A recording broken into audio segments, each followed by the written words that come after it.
Hello, everybody. I have a huge tip for you today.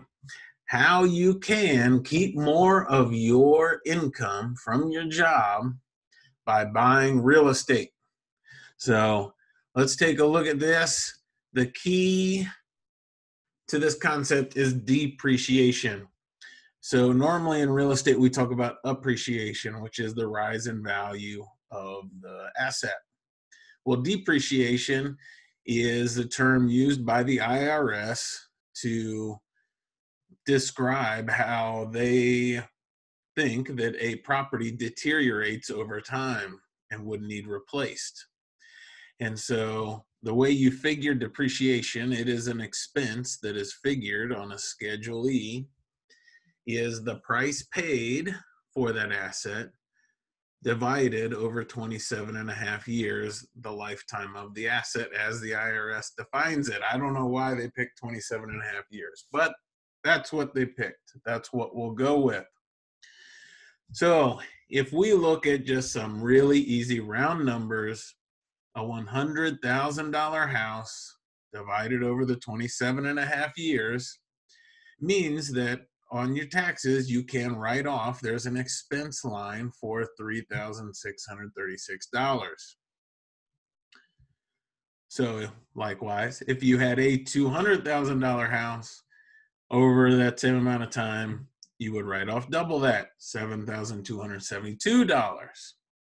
Okay, so what that means to us, or what it means to you, why this is so important, is because if you bought one house for $200,000, and let's say after you rent it, you pay for your mortgage, you pay for your management, you pay for maintenance, you make about $200 a month, let's say, for this example.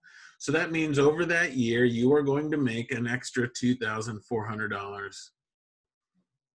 That's the money, additional money that would be going into your pocket. Now, according to the IRS, you had an expense from depreciation for over $7,000. So according to the IRS, you will show a loss of $4,872. We know in reality, your pocket or your bank account had $2,400 more in it than it would have had you not bought that house. But according to the IRS, and when you fill out your taxes, it will show a loss of close to $5,000.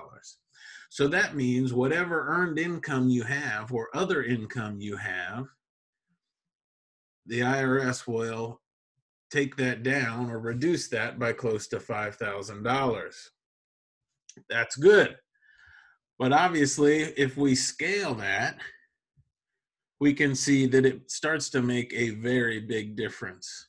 If you have 10 houses at $200,000 each, your profit from the rent after you pay all of your expenses is $24,000. So that means at the end of the year in your bank account, you will have an extra $24,000. But because of depreciation, the IRS will say that you have lost close to $50,000, $48,720. So that means that if you made $100,000, the IRS would consider you only earning $50,000 and would figure your taxes on that. That is a great incentive.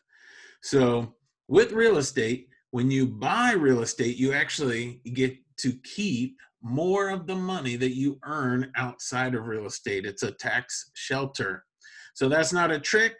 That's not some loophole in the tax code. That is the federal government rewarding you for investing your capital in real estate. So I hope that helps. I hope you see the benefit and go out there and make it happen.